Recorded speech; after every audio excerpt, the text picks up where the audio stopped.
What's going on, family? Greetings, world. Starting this video off with giving you guys a copy from the modern script to the middle, all the way down to the ancient earlier Paleo Hebrew, which is known as the pictorial script. Starting off with the modern at the right and ending with the ancient in the left, which is the original. So I want you to go ahead and take a screenshot of this, so then you can use this as a reference when it comes to decoding this. For anybody that's new to this channel, this is the second video of a series of decoding the text using one word as an example, which is Eden. How out of one word you can find a whole entire message just within one word. And so I decided to use Eden because it's one of the most deepest of topics, but the most common thing that is known about the Bible and a very known story, the Garden of Eden. Let's go ahead and take a screenshot. We'll be moving forward. All right. So now, to kind of like encapsulate everything that we discussed. Yesterday we touched on the first layer, the first phase of the decoding of Eden. We dealt with the eye, the door, and to be at home. Again, this is the breakdown of one word. And in Hebrew, each letter is a word. It has its own name, and it's its own entity that's part of a collective. These are living vibrations, and words are powerful. Letters alone by themselves are powerful. So this is known as Tumorah in the Kabbalah and various other Jewish communities. Rearranging of words and the decoding of a word to find a whole message out of the word. You can, from out of a word, you can get a sentence. From out of a sentence, you can find a paragraph with a whole deeper meaning. So then out of the original sentence, it'd be a whole essay, right? So we're getting into the deafness because Eden seems as if is where the fall began, right, with mankind. So we want to therefore touch on something that is very important to the salvation of mankind, because if this is where the fall is, that's also where the redemption will be at. So my argument is that Eden is not just a physical place, and because it was written in an allegorical context, that it's not really focused on the physical plane of Eden.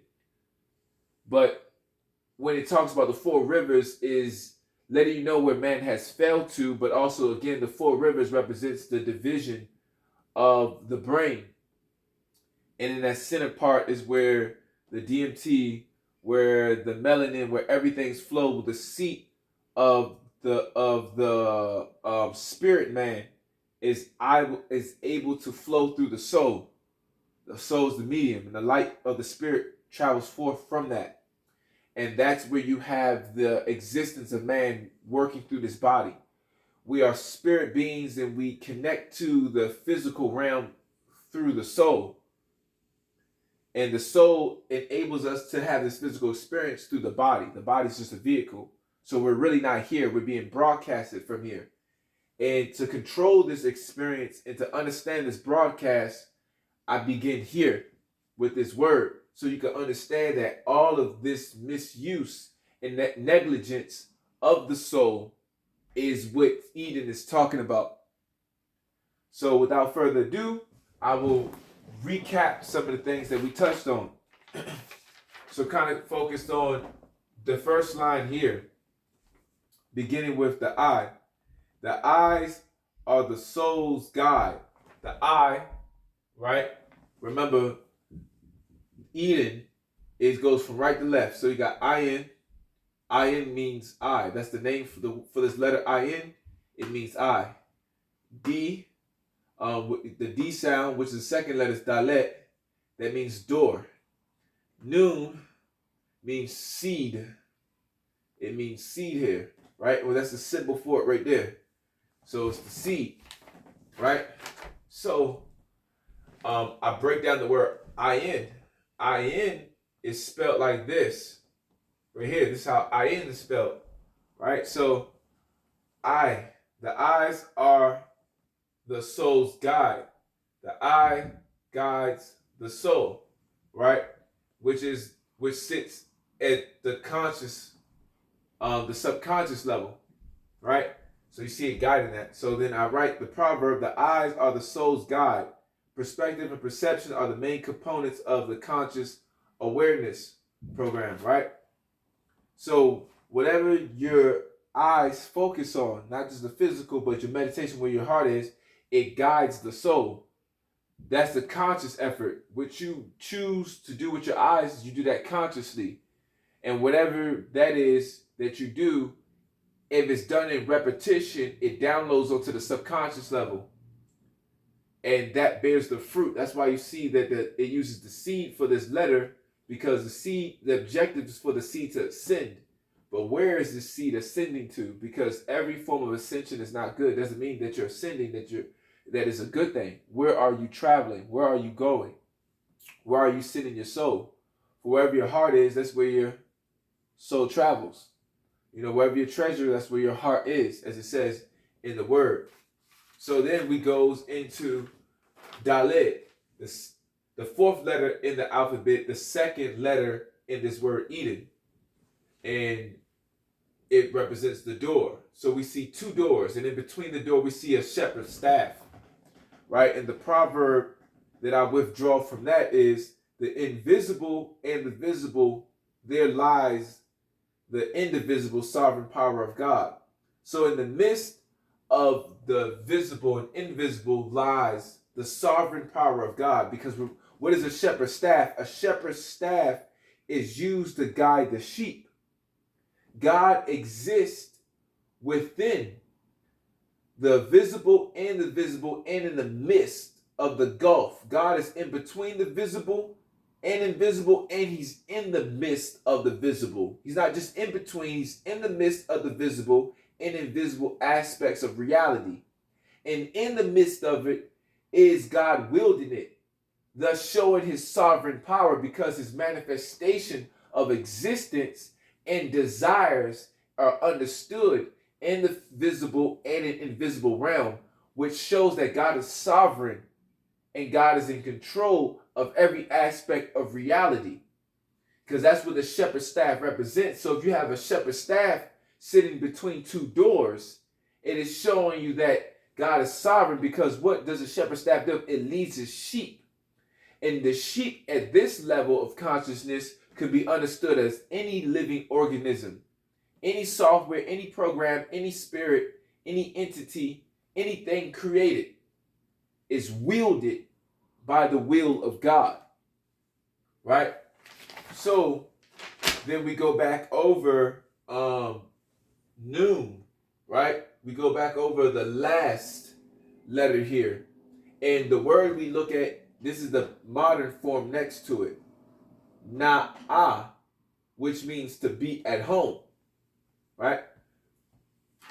So here we have, whether as Son of Man or as God, God is at home, for both dualism and singularity and non-dualism consists by the ineffable.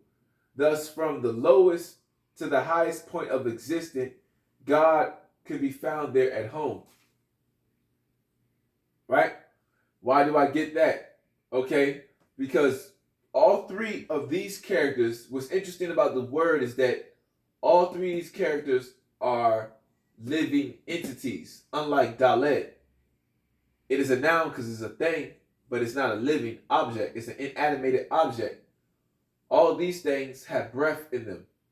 Remember, this can represent the seed of man, or the seed of a plant, or the serpent seed.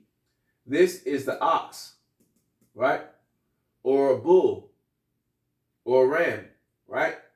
This is man. So this represents the three levels of man's existence. The lower self, the lowest self, the mid transition, transcendental potential, and the highest self of existence. So it really goes back to this, is in conjunction with all of this.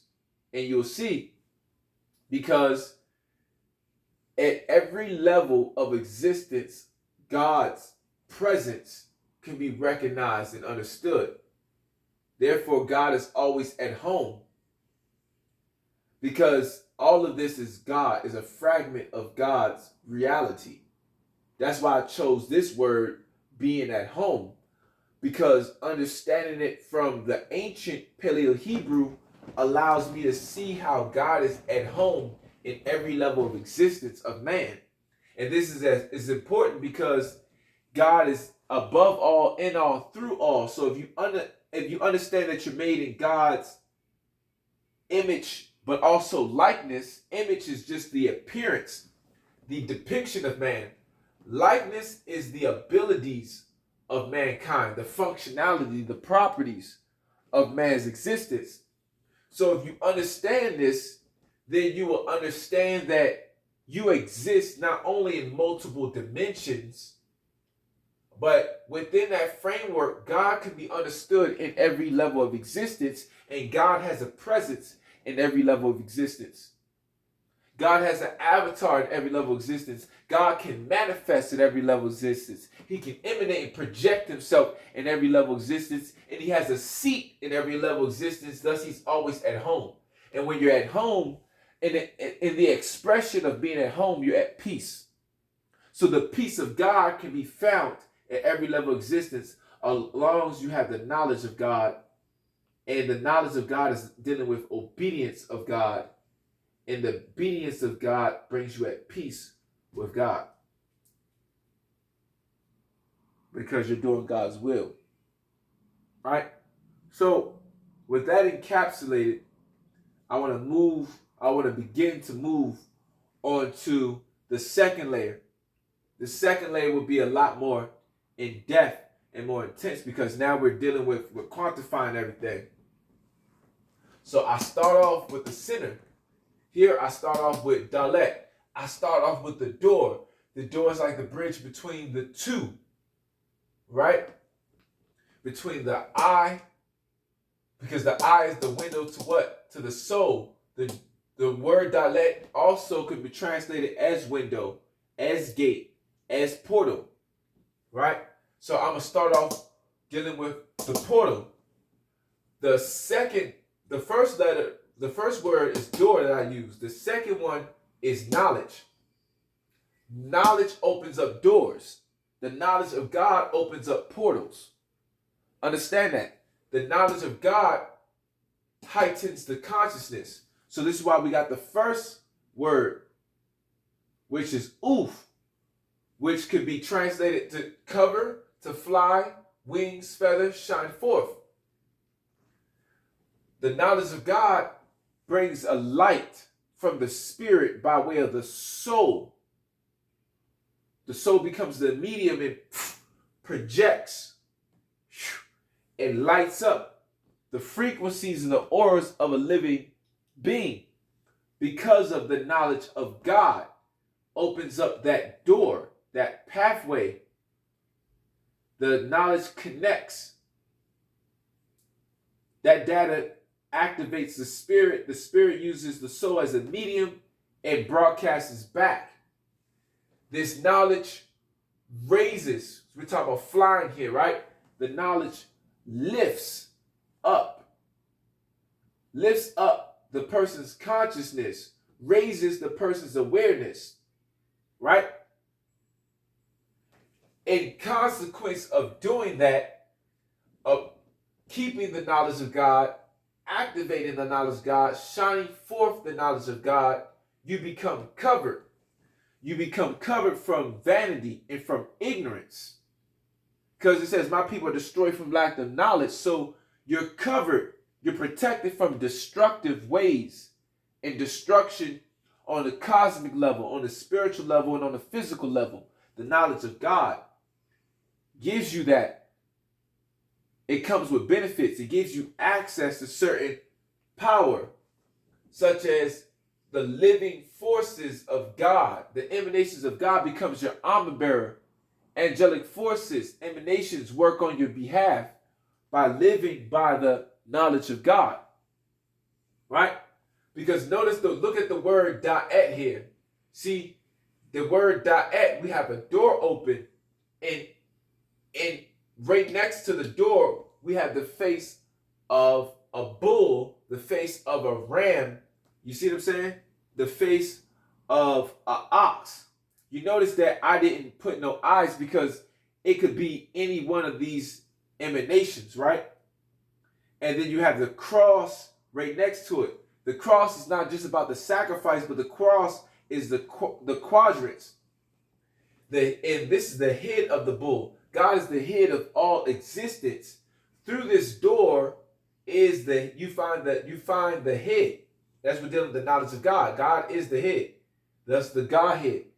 So you have access. Certain knowledge gives you access to the Godhead and the understanding of the Godhead from all four quadrants of existence. The cross also represents the quadrants. When we think about the quadrants, we think about the universe. We think about the universe. Many of us respectively understands a multiverse, and every area of it, covering every area of existence, is this knowledge. And the understanding of that is embedded on a subconscious level. It comes with being obedient to the level of knowledge you have, comes with honor, comes with protection, and it comes with a marriage. You become married to the Son of God, the Son of the living God, by whom and through whom all things consist. Right? So that is an alignment what we're talking about here. You see how the first layer is in conjunction with the second layer. That's how you break down and decode this. Everything is connected. These are not random. There's a connection here. And this knowledge raises your level of consciousness. So when we're dealing with this seed, remember, this is the seed of the soul. We're seeking for this soul to be raised in higher levels of consciousness, growing in the knowledge of Christ. It tells you in Ephesians is necessary. It is imperative that you grow in the knowledge of God. Because as it says in Ephesians 2:6, you presently sit at the right hand of Christ. But what it doesn't go in depth and explain to you is that what it really all entails of being a multi-dimensional being. It says right now he has raised you up together at the right hand of Christ in heavenly places. So it lets you know that you're in several places simultaneously. Simultaneously, you exist in several places, right? But chapter 3 explains to you that you have to grow in the knowledge of God. So the connotation is this. The connotation is meaning that I can safely presume that until I grow to a certain level of stature, I won't have access to certain planes. And even if I have access to certain planes, I'm limited in what I understand because of the lack of knowledge. And without understanding, my perception is also limited. And when I'm talking about perception, I'm talking about your senses to be able to see, hear, touch, feel. See, the more knowledge that you have in these different planes, your sight, you begin to be able to see things in these dimensions. Your senses become activated. That's growing in the knowledge and the character of Christ. Because all knowledge comes with responsibility and it comes with a test. Your heart is examined. So therefore, scenarios in your life are created while you're meditating, while you're studying. When you get involved in certain things pertaining to the Word of God, you're rearranging your life. You're causing things to come into existence when you read the Word of God, when you pray. And you got to respond the way Christ will respond, but just in your own unique way because you're a fragment of that emanation from that great light. So with your own unique timbre, which is a frequency, you respond in alignment. That's how you become more aligned. That's how you become more conformed and more molded. And thus, it gives you greater access. And the more access that you have, the more autonomy that you have in your life. And the more you're enabled to take dominion in this realm. The objective is to bring into manifestation everything that's up here, that's at the head, to bring the head through the door.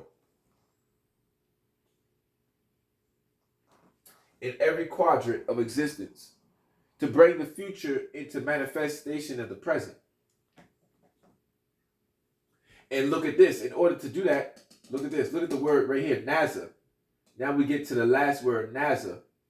This is where you get the word NASA. Like the company NASA brand, it comes from the Hebrew word NASA. Noon, this second letter is Semet. This letter right here is the first letter in the alphabet, Aleph.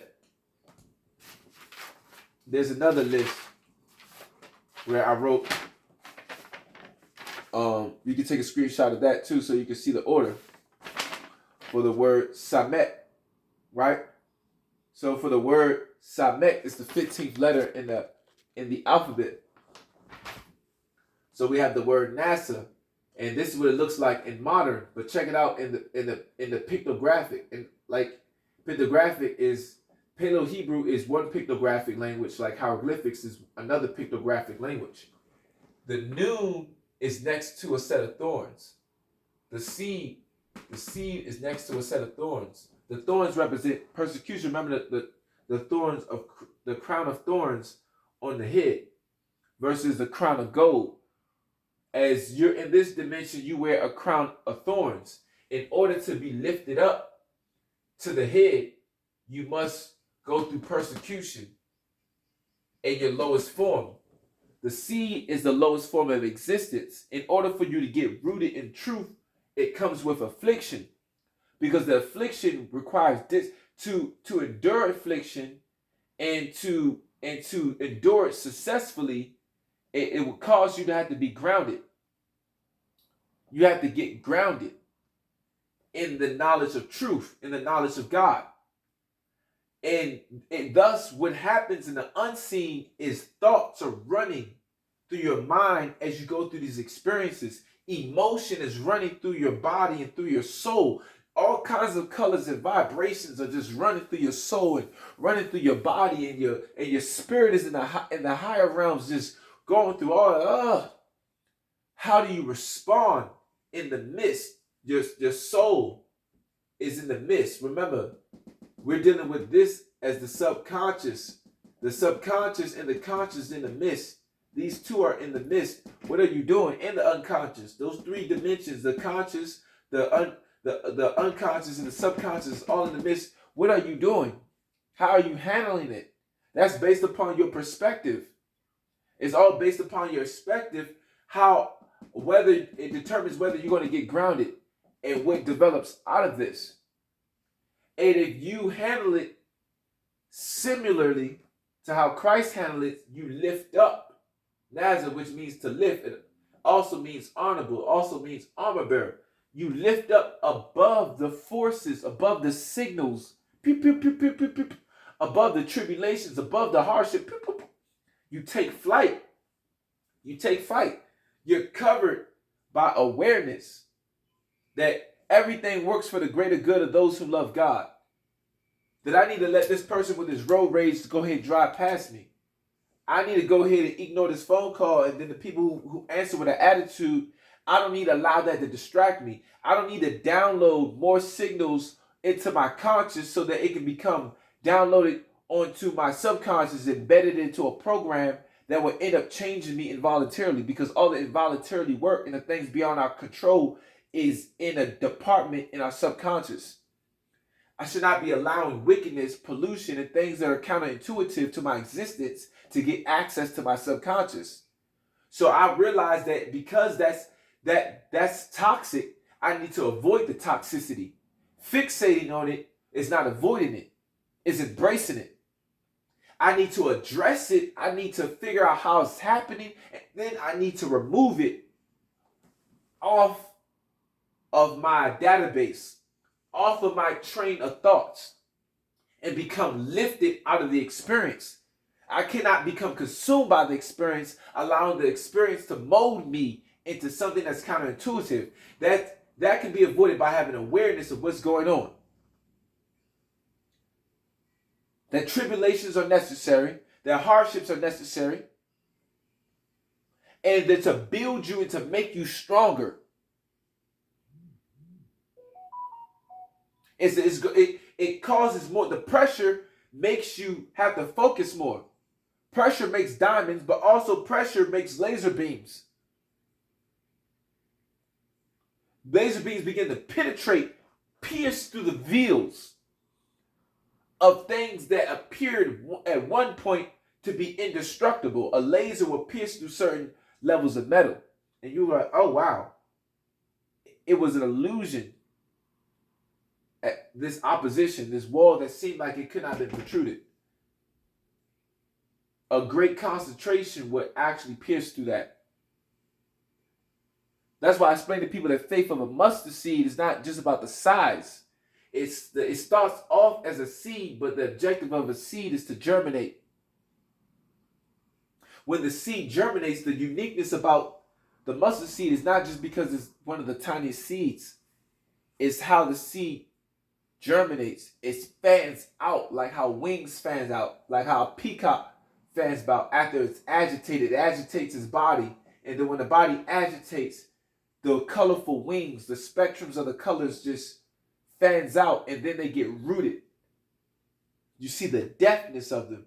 So you go out wide, then you go deep. Your knowledge and going out wide is about the circumference of knowledge. You should cover all the areas, all the quadrants of truth. And then understand them in depth. Truth is holistic. There's many different angles to look at one truth. And then you got to look at each angle from a high and a lower degree. Like how a ball, you see what I'm saying? You got to cover the fullness of it. Truth is holistic. Look at it from every aspect and every degree of that aspect, of each aspect.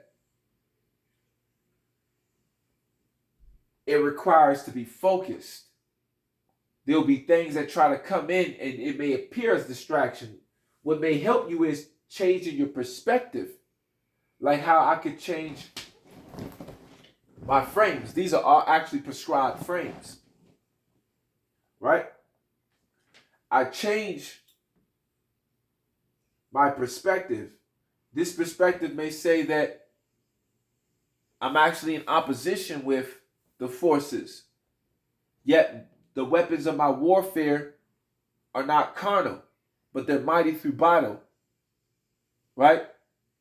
I'm dealing with unseen forces and unseen worlds.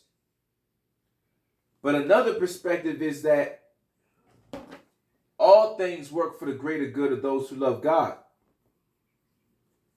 So the war is really not against me, it's in my favor. Like, I can choose to see you as an enemy, but then I can say, well, technically, the person I'm sparring with is a friend of mine. But while we're in the ring, I got to see him as my opponent. That gives me a better outlook, and that better outlook gives me better energy. It provides me with better energy that allows me to execute more properly while we're in and out the ring. Because my outlook influences the input of feelings that come next. I can get hit, but depending on how I perceive, how I view the hit, how my perceptions is going to deal with it. Am I going to get outrageous with it? How am I going to handle this? Understand me? So that's when we start to get into the meat of all of this. In order to get close to the head, the seed has to go through these layers of persecutions. And notice, because remember, this Semet means thorn, right? Notice how they shaped it during those days. This also looks like a satellite. The thorn looks like a satellite. It looks like the broadband, like how they give you the signal on your phone, and it shows you the different levels of signals. It's just faced the other way. The symbol is faced actually the other way. You know, and you notice that when you really go through when you're in a life and death situation, adrenaline rushes through two channels. The body has one receptor and the brain has another receptor. You become your logic level advances when you're in a life and death situation. You'll start to come up with creative ways to get out of that situation like you never thought before. Yet the conscious becomes more conscious, and the subconscious becomes one with the conscious. You'll start to do things voluntarily and involuntarily all together, synchronizing. This is why the apostles such as Paul experienced so many supernatural events, because they came in with a certain level of peace that allowed their subconscious and conscious to work together in the name of God. So the Spirit of the Lord was able to work through them and send frequencies without any interruption. The affliction and humility in your life brings a certain amount of peace that removes. In order for you to have peace going through certain hardships, a lot of things have to be removed from your mind and from your life. Like, you know what? I'm down for whatever to get my life right. I don't care who's about to walk out. I don't care what I gotta go through. It is what it is. I'm set. I'm fixed. When you get that certain amount of peace, you're so in tune. In tune is connected with the word intuition. Your intuitiveness has a frequency band like a walkie-talkie to your subconscious. Your subconscious walkie-talkie has a private and an open channel to God. A lot of things in your life is blocking your intuitiveness. You have to recalibrate. You understand me? So this is what the Garden of Eden was about. These subject matters is what he had to work on. Remember, we talked about the word in the first video. If you haven't seen it, I recommend you go back into the first video, as well as I recommend you to like, subscribe, and share. And any questions, leave it in the comments. Adam had to work on these things. Because of who he's working with, he's being worked on. And in order to manifest, he had to become. And in the process of doing this, he has to be on guard. In order to be on guard, he had to watch. The way we're using watch in this context is talking about awareness. And the observance, and then in the process of being aware, he had to meditate, he had to evaluate his environment, he had to increase in knowledge. He had to reserve these things that he learned in his heart. Seed was the seat of the subconscious, seat of the soul. And then he had to preserve the environment, the physical, the cosmic, and the spiritual plane, and other things therein. That's the duties of God. He was taking on the nature of God until he bit that fruit. Otherwise, like, subscribe, share, any comments, anything you want me to touch on, let me know. We're going to keep this thing going. I'm going to do these things in clips. This is just a second video out of a long series. And there's several of a series. And this thing going to get deep. Support your boy.